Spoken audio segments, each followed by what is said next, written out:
All right, guys, let's try this again. Welcome in. Rover Sports, Giants, Cowboys down in Texas. Giants are 0-5, and it's very depressing because I really like this team a lot. I'm really pulling for these guys. I know, every year you're a Giants fan, you're invested, but there's going to be more years where you're actually naturally more invested. And I am more invested in this team than I was last year, in all honesty.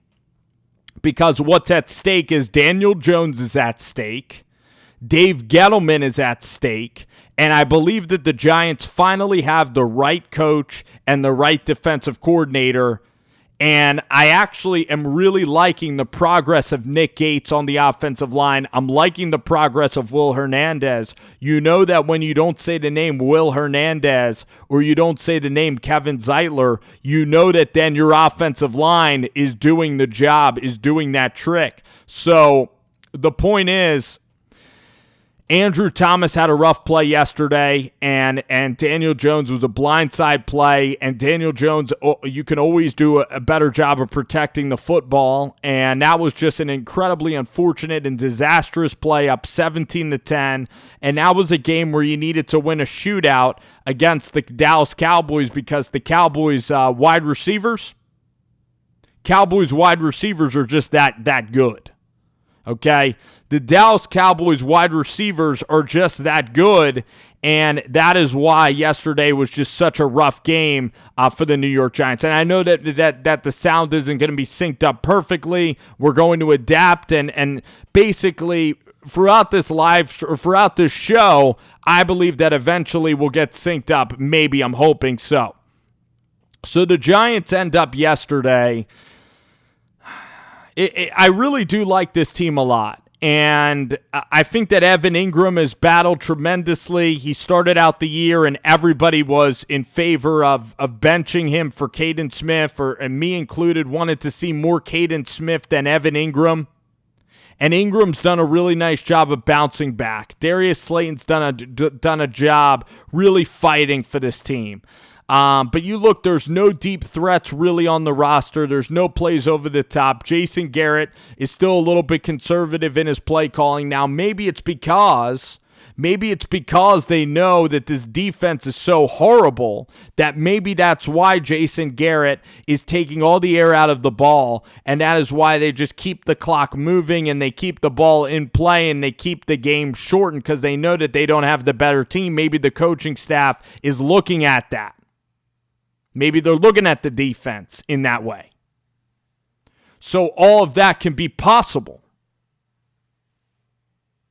All of that can be possible when assessing the Giants and Daniel Jones and just everything involved with the team. So, you look at this team, and is Daniel Jones going to stay? Is Daniel Jones going to be the guy that leads this team forward? And my big concern with Daniel Jones is that Dave Gettleman, and I've made this mistake too, because I was a guy that was all, thinking that Davis Webb was going to be, a guy that would start in this league and be a great, great quarterback in this league, like a Hall of Fame level, elite quarterback, because I loved his intangibles. I loved his tangibles, I guess you could say. But the thing is I love the intangibles of Webb, but the thing about this game is that it's a changing game. The pocket passers are kind of going to die. You look at Phillip Rivers, you look at Kirk Cousins, and these pocket passers, these offensive lines are not protected to really suit a pocket passer. I mean, with Baker Mayfield and the offensive line in Cleveland, they're doing an unbelievable job, like giving him time in the pocket, but even Baker can get outside of the pocket. And you look tonight at Justin Herbert, and Justin Herbert is a quarterback that is looking better than Jones because he has more feel for when to escape the pocket. Daniel Jones is 6'5", just like Justin Herbert, but Herbert is a stronger guy than Daniel Jones. And Justin Herbert can run the football better than Jones, and Justin Herbert also has a huge arm, a natural arm, and he has a natural way of throwing the football down the field. and can really layer it with touch deep and just has twice the arm of Daniel Jones in terms of big playability. And Daniel Jones, when he gets hit in the pocket, he goes right down. He's not like a Big Ben. Even though he's a big quarterback, Big Ben knows how to slide in the pocket. Big Ben they're about the same height, but Big Ben's weight, it's what's made Ben so special, and it's why Ben is not a dying breed, because he has those abilities to sidestep, stay in the pocket, and make a big-time throw. So pocket passers in this league like Kirk Cousins and these guys, they're not really gaining any leverage. It's more the mobile quarterbacks. And you look at Mahomes, why he's become so unbelievably hard to defend. It's because even when the Raiders drop back in coverage, they have to play coverage for 8 to 10 to 12 seconds. But with Daniel Jones, he's a sitting duck in the pocket. And that is something that is interesting to watch. So Daniel Jones can certainly work on getting outside of the pocket. It's why Trey Lance has a better chance of being better than Daniel Jones. It's why Justin Herbert's already better than Daniel Jones. It's why Tua has a chance to, probably to be better than Daniel Jones. Jordan Love, if Jordan Love can compact his motion, he'll be better. Carson Wentz. So you look at Daniel Jones, there's going to be guys that are better than him, but can you win with Daniel Jones as your quarterback? And you got to look to the Las Vegas Raiders as your model if you're going to build a team around Daniel Jones. It's got to be strong running game. Defense has to be pretty damn good if you're going to win games. Because the only quarterback that would be winning games with the Giants would probably be Russell. It would probably be Aaron Rodgers. It'd be Pat Mahomes. It'd be the guys that are in the top of the top. It'd be Josh Allen. So those are the guys that would go out, and those are the guys that would win games with this Giants and with this offense. With this team in general. The defense, the secondary is what they are. They lost DeAndre Baker. They basically lost 2 first-round picks. I mean, Xavier McKinney was pick number 36. They lost him for the season. They lost DeAndre Baker indefinite. They lost him for good. You look at the corner, Sam Beal is supposedly a second-round value, goes up in smoke, just wasted. So the secondary is incredibly disappointing. The offensive line, you pay $16 million. The guy's not here, not playing. When he was playing, he was not very good, Nate Solder. Get Andrew Thomas at pick number 4, and Mekhi Becton and Jedrick Wills are going out, and they're dunking on Andrew Thomas's ability right now. It's incredibly frustrating.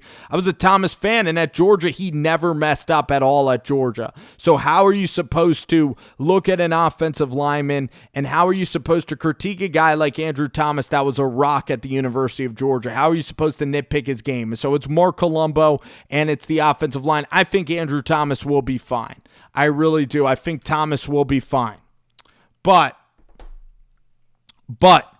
you look at the Giants right now, and they got to get a win.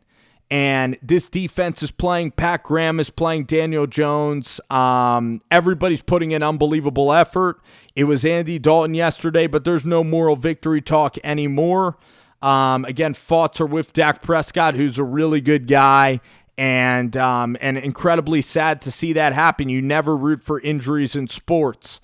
But for the Giants this year, they're going to need to get to 6 wins to save Gettleman's job. They're going to need to get to 5 wins to at least put Gettleman on the bubble. 4 wins is not good enough. Gettleman is going to be gone in that case. So the Giants have their opportunities. They have 2 Redskins games, and you need to win both of those Washington Redskins games. You need to win twice, 2 of those.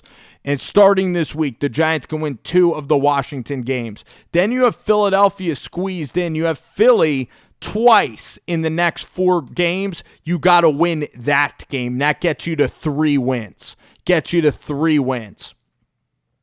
You then look at the end of the season who the Giants are going to be playing. Week 17 against Andy Dalton and the Dallas Cowboys, when maybe the Cowboys are laying down, you can win that game. So again, I have the Bengals, I have a Washington sweep, which is 2. The Dallas Cowboys and an Eagles split, that gets you to 4. You beat Cincinnati, that's 5. So those are 5 very winnable games. Then you have the Bucs and the Arizona Cardinals, and you split those 2 games. So then you're at possibly 6.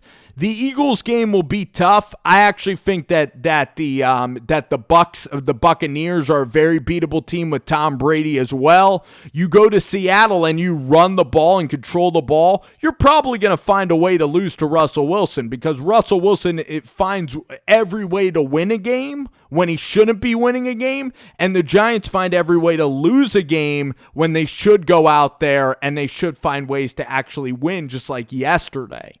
So they'll find a way to blow it in Seattle. I mean, that place is a house of horrors. It doesn't matter if there's one person there, 100,000 people in that stadium. Jay Feely's game is just going to be thrown on a loop. The Bostic fumble, it wasn't even the Giants franchise, but every team chokes in Seattle to Russell Wilson.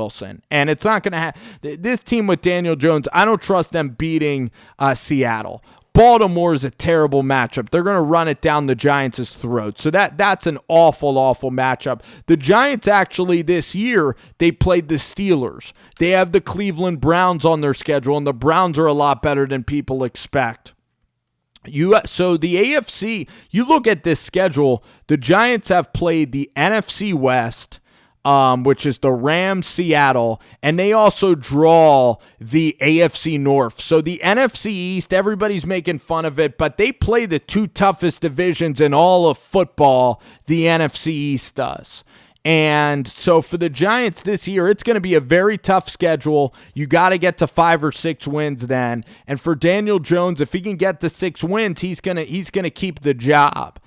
I never want to go into games and hope that the Giants lose games. These guys try so hard. It's Joe Judge. To see that game, to be a Giants fan and be rooting for them to lose for Trevor Lawrence and not feel any emotion when that BS touchdown that BS flag is thrown on a perfectly legal wide receiver route where Damian Ratley was slanting and a Cowboy happened to be impeding his area on a slant route, and Darius Slayton catches a 40-yard touchdown. And if you're a fan out there that was happy that penalty was called and felt nothing and no pain at all when Cam Fleming couldn't get in position for a perfectly timed fake field goal that would have propelled the Giants with some positivity going into the break, if you were a fan and didn't feel anything losing to the Cowboys, having that kick by Greg Zuerlein every time looked like it was missing right, and then it drew in at the last second to bite you. If you felt nothing yesterday, then you're probably not a New York Giants fan yesterday. I'm just going to say that. And you're not a Giants fan and you don't trust this Joe Judge regime. If you're 0-16 after the season, yeah, you could get excited about Trevor Lawrence. But I don't want to spend the next 3 months with a new coach, new coordinator in Patrick Graham, Jason Garrett, who is looking better, the offensive line with Mark Colombo, and of course with Nick Gates, followed by Will Hernandez and Kevin Zeitler and Shane Lemieux on deck and Andrew Thomas. I do not want these guys to go out and keep losing. I felt the pain in Evan Ingram's voice when I watched the player interviews during the week. These guys are so frustrated. The Chicago game was 13 yards away.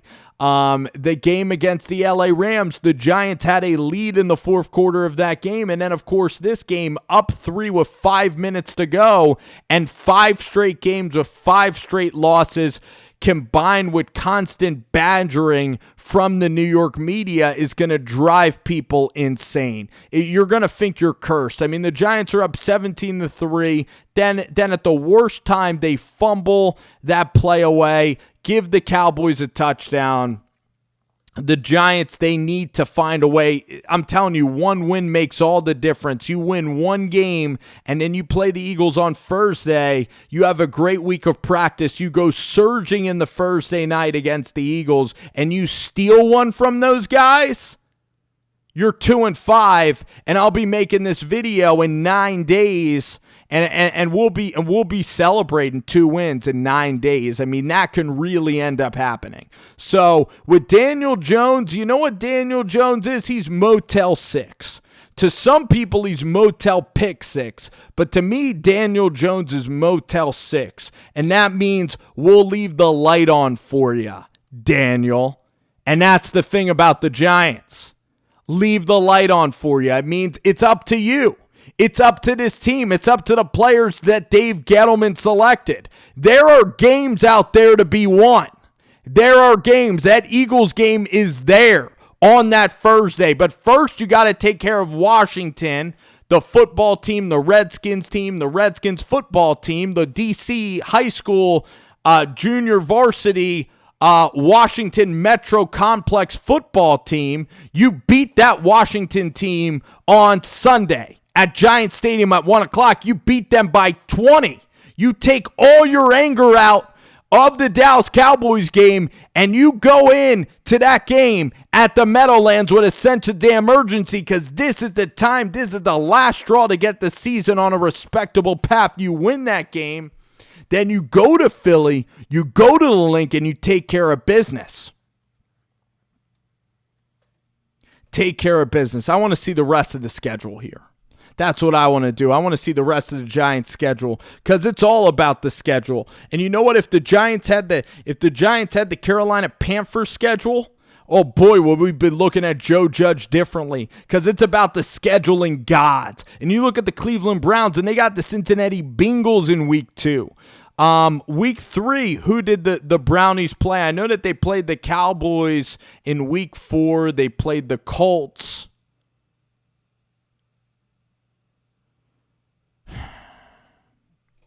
They had an easy game in week 2. But anyhow. The Giants, their schedule couldn't be any better right now. You invite Kyle Allen into your own house. You invite Kyle Allen or Alex Smith into your house. You invite a horrible Washington team. Now, are you different than Washington? If you want the first pick in Trevor Lawrence, if you want to give those tankers some credibility, then you go out there and you lay a damn egg, and that'll be the end of Gettleman. And then you lose to Philly, and your season could be done in 10 days. This is it. This is make or break now for this season for Gettleman. These next 10 days are everything for Dave Gettleman. Washington is must win. No excuse to lose to that team. None. You go out there, you take care of business against Washington. I'm expecting in that game, Giants in the first half to win the first half 17 to about 3. And then even then, of course, I'm nervous because I need a damn win. So 17 to 3, and then in the second half, I want the Giants to be up like 28, 31 to 3, and I want them to coast and win like 38 to 10. And then I'll come on here on Sunday, I'll do a live stream on this show, and then what I'll say is, yeah, I'm feeling pretty good, happy to get a win for these guys. It's on the Philly. Act like you've been there before. 4-time champion, 1925, when the franchise was created. Act like you've been there before. Act like you're a traditional powerhouse, which the Giants are. Don't get excited about beating DC. Then the Giants head down to Philly. Perfect spot for the team. The Eagles are going to get walloped by the Ravens. They're not going to be feeling good at that time. They're going to be dead. Eagles will hopefully be dead, and the Ravens will hopefully crater them. Giants need the Ravens to crater the Eagles. They need Lamar Jackson to help them out. Giants come in on Thursday feeling good, upward trajectory. Again, things are going up. Rams was a much better played game. The Cowboys was better played. So time to go into Philly, and it's time to play very well there and bully their defensive line with the offensive line. It's a tough matchup because their defensive line is very good.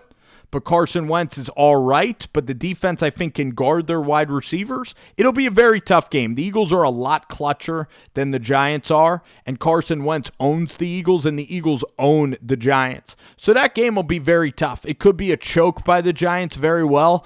I see a Giants losing that game a lot. I do. I see them beating Washington that Eagles game is very tough. And again, with the Giants, of course, anything can happen. They're 0-5. This franchise has been cursed recently. So, of course, if they lose against Washington, they just need to start winning before you're going to have any trust in them. But this week is setting up very nicely. Then the Tampa Bay Buccaneers come in on Monday Night Football. And who is Tampa Bay going to be playing before the Giants? So Tampa Bay, they have a game against Green Bay. Hopefully Green Bay beats them. Then they go to Oakland, and boy, oh boy, that's unbelievable. I mean, Tampa could be reeling coming into the Giants too, but they could be an angry Tampa team. It's possible with Tom Brady. I mean, you saw that Bears defense get after him. Again, they lose a defensive tackle in Vita Vea that's very critical for their run defense. I'm not that scared of Tom Brady and the Tampa Bay Buccaneers. They're a decent football team. They're not great. That's a game that you seriously should be able to try to win. I mean, go out there, try to win that game against Tampa Bay. Again, these are winnable affairs. Then the Giants after Tampa Bay, I believe that's when the bye comes. No, the Giants then go to Washington and then have the Eagles at home, 1 o'clock games, perfectly scheduled. Then the Giants have a beautiful bye week, and they ease into then a Cincinnati game. So, I mean, if you look at these next 4, so let's look at the season now in terms of, there's actually 5 games now. We'll look at it like pieces of the pie. So, Washington, you have 2 Washington games and 2 Eagles games there. How about 3-1 during that stretch? How about 3-1 and then the Buccaneers? I mean, come on. It's possible 4-6. It's possible 4-6. It's possible to go 4-1 during that stretch? Again, but if you lose, then you go 3-2, then you're 3-7. But again, it's possible to go 4-1. Every game is going to be must-see with Joe Judge and this team. I'm very excited to see this team play. And for Gettleman, it's absolutely crucial. And then if they get these wins, they then have Arizona on the back end. Who else do they have on the back end? They have the Browns and the Cardinals all at home. The Ravens game's very close to home. They're basically, after they go to Seattle, they're home the entire year. They're home for the New Year's. They're home for everything. And during that time, again, you look at possibilities. Again, we don't know. This is such an unpredictable season. So you don't know what's necessarily going to happen with this virus. But things change constantly in different states. Pennsylvania, the Eagles could be having fans in attendance. And if things go on a positive trajectory, there might be a possibility, I'm not saying this, but there might be a possibility that a very small fraction of Giants fans, a very lucky few people, will get to go see the Giants. Get to play a game late in the season. So, again, this is a team that is showing promise right now. This is a team that is capable of making things interesting. And by interesting, I mean literally getting the 6 wins, getting the 7 wins, getting right up there to 6 or 7, and then kind of building the positive momentum, drafting at number 10 and getting a Jalen Waddle, drafting at number 8, getting Jalen Waddle in the draft, looking at an offensive tackle, looking at an elite cornerback, or looking at a defensive end. And then you keep Daniel Jones, and then, Dave Gettleman then gets another draft, and then you add McKinney into the mix, and you continue to see what you have, and then you add Saquon coming back next year. You continue to fill. You let Dave Gettleman, who brought in Martinez, who brought in Slayton, who brought in Kyler Fackrell. You let, Dave Gettleman, who brought in these free agent guys. You probably let Leonard Williams walk, maybe trade.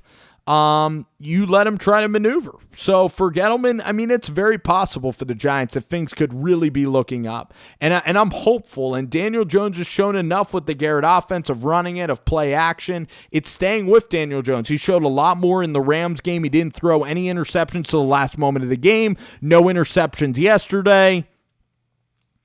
Play action, getting out, using his legs a little bit. The running game has just been astronomically better than it's been in about 3 years. So there's a lot of things right now, but again, it's all moral BS. I felt like crap yesterday. They lose to Washington, it's typical. It's typical Gettleman, it's typical Giants. They got to reverse that trend. They got to move on quickly. These are going to be a fun and exciting. If you win on Sunday, it'll be a fun 13 or 14 days to analyze. And I can't wait to analyze it. And it all starts Sunday. You can't get at the Eagles without winning on Sunday against Washington. It's a 2-step process this week. 2. And it's going to be fun each step of the way. But again, each step must be handled accordingly. And again, if they're going to beat Philly, they're going to have to run the ball and physically maul the Eagles down and get those fans depressed and get Carson depressed and simply go out there and run the ball when they need to run the ball. Line of scrimmage-wise against the Cowboys, Zeke Elliott and Tony Pollard and Cooper. Giants were just absolutely not making tackles, not making explosive plays in the defensive secondary. Giants need some guys on the defensive secondary that have a lot of speed that can literally make big-time plays, either at a linebacker position or like a safety position. You have Peppers. You need McKinney. You need a lot of speed on this Giants defense. That's the thing that it's missing. And then the run defense was just they were at there at the point of attack. They weren't making the plays when they were at there at the point of attack. You have Dexter Lawrence, you have Big Cat Williams, Xavier, Jimenez needs to come into the game and play better. Austin Johnson needs to sustain what he did against the Rams. This is a week to unload all of your problems onto the Washington Redskins, and it's going to be fun. I really think it could. I think it's a high probability of fun. You play with desperation against Kyle Allen, and you limit disastrous plays, and you limit big plays from Washington, and you play clean. And if you limit big plays, you're going to be in control. You get out early, you jump on them early, and you kill the Redskins early. And then against the Eagles, you kind of do the same thing. You get out to a really good start. And the Cowboys game, they let them go right down there, had to save a goal line play. So the Cowboys have more explosion than the Eagles and the Redskins do. The Cowboys offense, even with Andy Dalton, has more explosiveness. Now the Bucs have a little bit, but again, it's fun talking about this stuff, and it all depends.